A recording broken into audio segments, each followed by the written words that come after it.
Hey guys, आई hope आपको मेरी voice Audible है, वीडियो प्रॉपरली विजिबल है।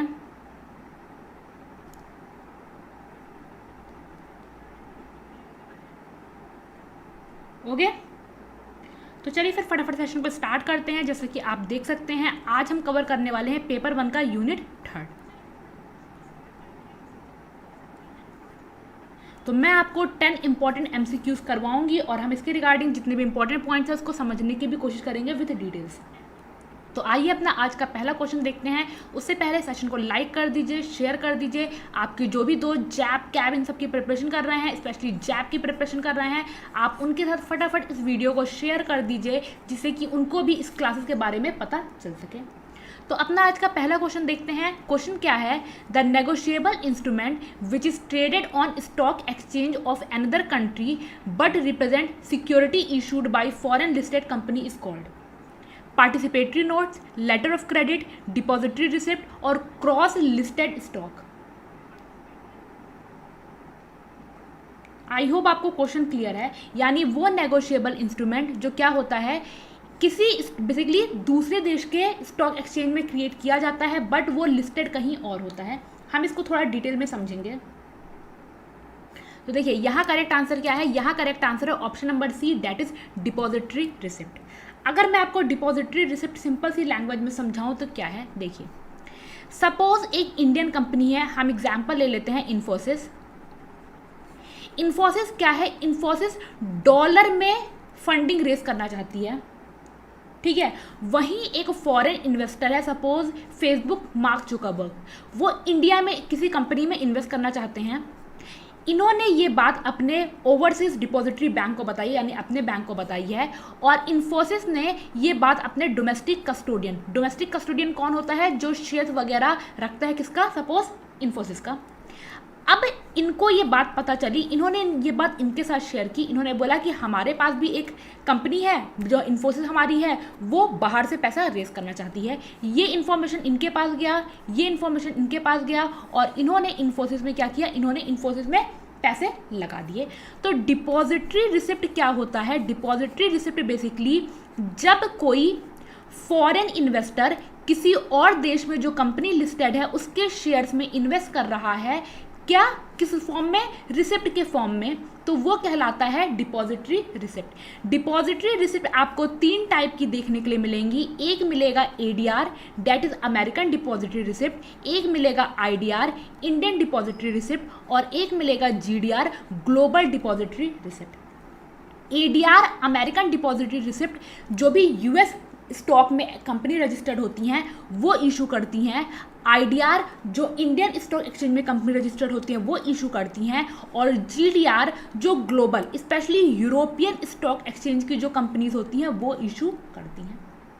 तो डिपॉजिटरी रिसिप्ट आई होप आपको क्लियर हो गया होगा। डिपॉजिटरी रिसिप्ट एक नेगोशिएबल इंस्ट्रूमेंट है विच is traded on stock exchange of another country but represent security issued by foreign listed company. तो यहाँ करेक्ट आंसर है ऑप्शन नंबर सी। आइए नेक्स्ट क्वेश्चन को देखते हैं। नेक्स्ट क्वेश्चन है, with when banks have a business relation with the industrial and business entities, this is a part of which type of banking. तो ये क्वेश्चन टाइप्स ऑफ बैंकिंग से है, और आपको मुझे ये बताना है जब बैंक इंडस्ट्रियल या बिजनेस एंटिटीज के साथ बिजनेस कर रही हैं तो उसको हम क्या बोलते हैं? Wholesale banking, universal banking, retail banking और इंटरनेशनल बैंकिंग। ठीक है, तो यहाँ हम 2 कंसेप्ट को समझेंगे, दैट इज यूनिवर्सल बैंकिंग और रिटेल बैंकिंग। यहाँ करेक्ट आंसर क्या है? यहाँ करेक्ट आंसर है होलसेल बैंकिंग। तो देखिए, होलसेल बैंकिंग में क्या होता है, किसके किसके साथ बिजनेस किया जाता है? होलसेल बैंकिंग में बिजनेस जो बैंक होता है वो मेरे और आपके जैसे इंडिविजुअल के साथ डील नहीं करता, वो किसके साथ करता है? गवर्नमेंट एजेंसीज के साथ, लार्ज फाइनेंशियल इंस्टीट्यूशन के साथ, लार्ज कॉरपोरेशन के साथ और लोकल गवर्नमेंट वगैरह के साथ। यानी होलसेल बैंकिंग में जो बिजनेस होता है वो बड़े बड़े कंपनीज, गवर्नमेंट एजेंसीज वगैरह के साथ होता है। वहीं रिटेल बैंकिंग में बिजनेस होता है इंडिविजुअल के साथ, यानी मैं और आप जो बैंकिंग करते हैं that is retail banking. Large business के साथ होता है, बट लार्ज बिजनेस के साथ जो मेन फोकस होता है वो होलसेल बैंकिंग में होता है। इसके अलावा small businesses and other entities. तो आई होप आपको रिटेल बैंकिंग और होलसेल बैंकिंग क्या होता है दोनों का डिफरेंस समझ में आ गया होगा। होलसेल बैंकिंग का फोकस होता है कंपनीज, गवर्नमेंट एजेंसीज वगैरह, यानी जहां बड़े बड़े ट्रांजैक्शंस हो रहे हैं। रिटेल बैंकिंग का फोकस होता है नॉर्मल सिंगल इंडिविजुअल कस्टमर्स। ठीक है, चलो नेक्स्ट क्वेश्चन देखते हैं। What is underline for the issue of participatory notes. यहाँ हम पी नोट के बारे में बात कर रहे हैं। It is an investment made by FII. It is some security listed on some Indian stock exchange. It is some participation certificate on risk basis. It is a contract note between FII and SEBI. तो आपको मुझे बताना है इसमें से what is underlying for the issue of participatory notes. तो सबसे important point समझ लीजिए क्या है। It is Indian stock exchange में इसका रजिस्ट्रेशन। अब क्या होता है पार्टिसिपेटरी नोट, चलिए इसको समझ लेते हैं। ठीक है, ये एक ऑफशोर इन्वेस्टर है। कौन है ये? मार्क जुकरबर्ग साहब हैं, जो क्या चाहते हैं? जो चाहते हैं इंडियन मार्केट में इन्वेस्ट करना, जो चाहते हैं इंडियन स्टॉक मार्केट में इन्वेस्ट करना। बट क्योंकि ये रजिस्टर्ड नहीं है, ये सेबी के साथ रजिस्टर्ड नहीं है, तो ये क्या करेंगे? ये गए भागते हुए किसके पास? FII के पास, फॉरेन इंस्टीट्यूशनल इन्वेस्टर के पास, और इन्होंने बोला कि मुझे शेयर मार्केट में इन्वेस्ट करना है। इस FII ने इनको एक नोट, यानी नोट क्या है, इन्होंने बोला ठीक है इतना पैसा इन्वेस्ट हो गया है, ये सारी डिटेल्स है, तो इन्होंने एक पी नोट यानी पार्टिसिपेटरी नोट्स इशू कर दिया। किसको? मार्क जुकरबर्ग साहब को, जिसमें सारी डिटेल्स है जहाँ जहाँ पैसा इन्वेस्ट किया है इंडियन स्टॉक मार्केट में। सॉरी गाइस, तो यहाँ करेक्ट क्या होगा? पार्टिसिपेटरी नोट्स जब कोई ऑफशोर इन्वेस्टर इंडिया में किसी बेसिकली स्टॉक एक्सचेंज में इन्वेस्ट कर रहा है थ्रू FII और सब अकाउंट, तो वो कहलाता है क्या? वो कहलाता है पार्टिसिपेटरी नोट्स। क्लियर? चलो नेक्स्ट क्वेश्चन देखते हैं। Which of the following product in retail banking do not fall under retail deposit product? तो आपको मुझे ये बताना है इनमें से कौन सा रिटेल बैंकिंग का प्रोडक्ट नहीं है। ठीक है, no frill account, deposit account of senior citizen, depository services and all of the above. तो which of the following is not a product of retail deposit? ठीक है, तो देखिए no frill account, saving account, current account, term account basically, या fix deposit, recurring deposit, senior citizen के लिए deposit, BSBDA, ये सारे क्या हैं? ये रिटेल बैंकिंग के प्रोडक्ट हैं जो मुझे और आपको मिलते हैं। डिपॉजिटरी सर्विसेज की क्या फैसिलिटी प्रोवाइड करता है रिटेल बैंकिंग में? नहीं, डिपॉजिटरी सर्विसेज की बेसिकली नहीं प्रोवाइड किया जाता है। कहाँ? रिटेल बैंकिंग में। So the correct answer is option number C, depository services is not a product of retail banking. ठीक, चलो। Which of the following is value added services as part of wholesale banking? ध्यान से देखिएगा, यहां मेरा सवाल wholesale banking को लेकर है। इनमें से कौन सा होलसेल बैंकिंग में वैल्यू एडेड सर्विसेज हैं? Structured finance, channel financing, letter of credit, supply chain management. सवाल क्लियर है? इनमें से कौन सा होलसेल बैंकिंग का वैल्यू एडेड सर्विसेज है? तो मैं आपको एक लिस्ट दे देती हूँ कौन कौन से वैल्यू एडेड सर्विस यानी एडिशनल सर्विसेज दी जाती हैं होलसेल बैंकिंग के under. Cash management services, channel financial, vendor financing, RTGS, corporate salary account, syndicate services, forex desk, money market desk, derivative desk, employ trust, tax collection, banker to right, national यानी NEFT और ECS। ये सारे क्या हैं? Value added services हैं किसके? Wholesale banking के। यानी कि होलसेल बैंकिंग में जब बैंक अपने कस्टमर को एडिशनल सर्विसेज प्रोवाइड करता है ताकि वो बड़ी बड़ी एंटिटीज़ उनके साथ जुड़े रहें। ठीक है, ये एडिशनल सर्विसेज है जो अपने कस्टमर के सेटिस्फैक्शन के लिए बैंक्स उन्हें और प्रोवाइड करता है। तो ये यहाँ करेक्ट आंसर क्या है? Option number B, channel financing. ठीक है, होलसेल बैंकिंग क्या होता है मैंने अभी आपको एक्सप्लेन किया था। विच of the following can issue participatory notes? इनमें से कौन पार्टिसिपेटरी नोट्स को इशू कर सकता है? सेबी, आरबीआई, एफआईआई और देयर सब अकाउंट्स, एफडीआई और सब अकाउंट्स। अभी हमने पी नोट्स के बारे में डिटेल में पढ़ा है और मैंने आपको बताया था पी नोट्स कौन इशू करता है। तो फटाफट मुझे बता दीजिए पी नोट्स कौन इशू करता है गाइस।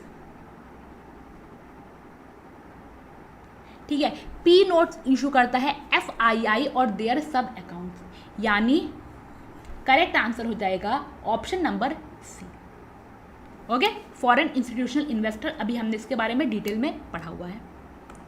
नेक्स्ट क्वेश्चन पर जाने से पहले मैं आपको बताना चाहूंगी एम्बिशियस बाबा ने जैब महा कॉम्बो पैक रिलीज कर दिया है।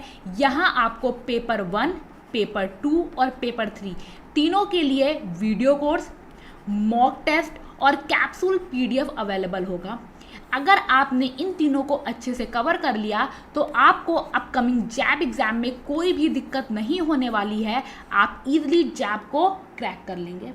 तो अगर अभी तक आपने जैब महा कॉम्बो पैकेज नहीं लिया है तो फटाफट जाकर विजिट करिए, साथ ही साथ आप डेमो भी देख सकते हैं इन कोर्सेज के। ओके, कोई भी डाउट है तो आप एम्बिशियस बाबा की टीम को कांटेक्ट कर सकते हैं। Full form of CIBIL, CIBIL का फुल फॉर्म क्या है guys? The credit information bureau India limited, the credit innovative bureau India limited, the credit initiative bureau India limited और the credit information board India limited. What is the full form of CIBIL?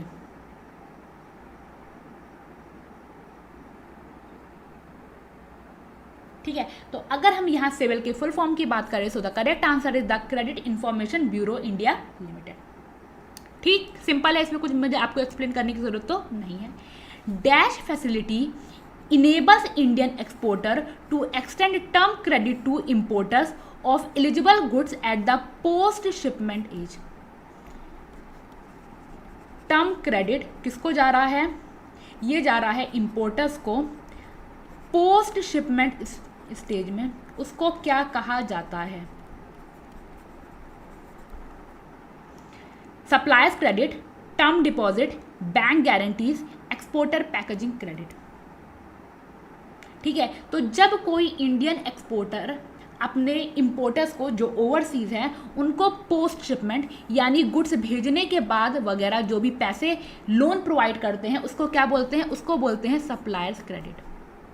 क्या बोलते हैं? Suppliers credit. इन सारी चीज़ों को हम आने वाले दिनों में बहुत डिटेल में समझेंगे जब मैं आपको इस पर्टिकुलर चैप्टर से रिगार्डिंग पढ़ाऊंगी। ठीक है, बट यहाँ करेक्ट आंसर क्या है? Suppliers credit.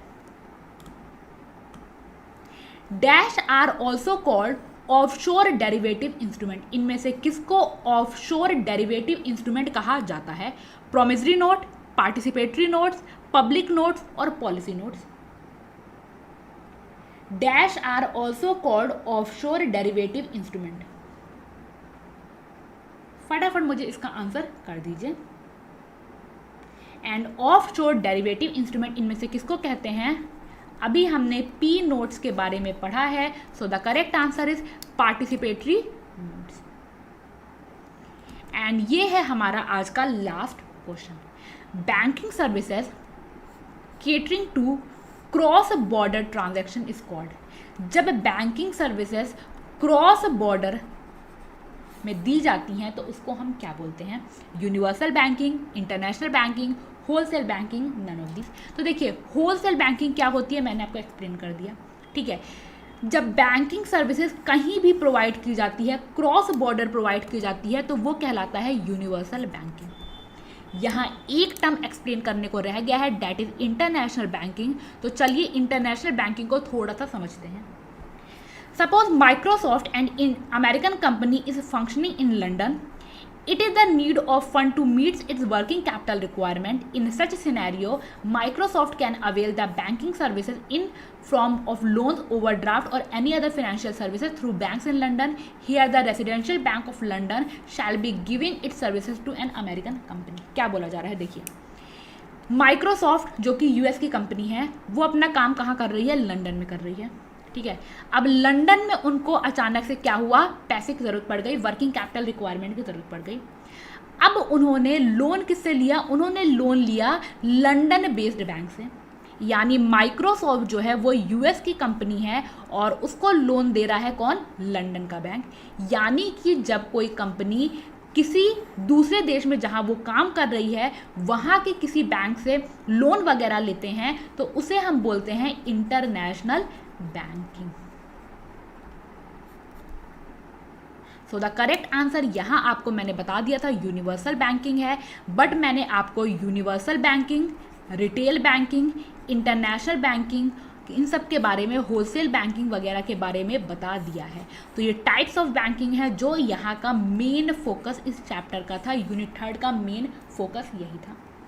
तो आई होप आपको ये कंसेप्ट क्लियर हो गया। अगर आपके कोई डाउट हैं तो आप मुझसे इसके रिगार्डिंग पूछ सकते हैं, ठीक है। अगर आज के सेशन में आपको कोई चीज़ नहीं समझ में आई तो आप फटाफट मुझसे पूछ लीजिए। हमने आज डेरिवेटिव्स के बारे में पढ़ा, हमने एडीआर, जीडीआर और आईडीआर के बारे में पढ़ा, हमने पार्टिसिपेटरी नोट्स के बारे में पढ़ा, और हमने क्या पढ़ा? और हमने टाइप्स ऑफ बैंकिंग के बारे में पढ़ा।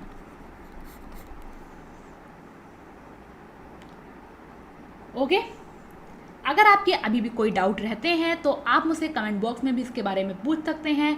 मेरा ट्राई होगा आपको रिप्लाई करने का जितनी जल्दी मैं कर सकूं। इसी के साथ साथ ध्यान रखिएगा, एम्बिशियस बाबा ने जैब महा कॉम्बो पैकेज रिलीज़ कर दिया है। इसमें आपको पेपर 1, पेपर 2, पेपर 3 तीनों के वीडियो कोर्स, मॉक टेस्ट और कैप्सूल पीडीएफ अवेलेबल हैं। आप इस पैक को डेफिनेटली लीजिए, ये आपको जैब क्लियर करने में बहुत ज़्यादा मदद करने वाला है। तो गाइस पढ़ते रहिए, कोई भी डाउट है कभी भी पिंक करिए, अच्छे से रहिए, एग्जाम्स को अच्छे से दीजिए और प्रमोशन लीजिए। चलो guys, bye bye, take care, thank you, God bless you and जय हिंद। See you all tomorrow.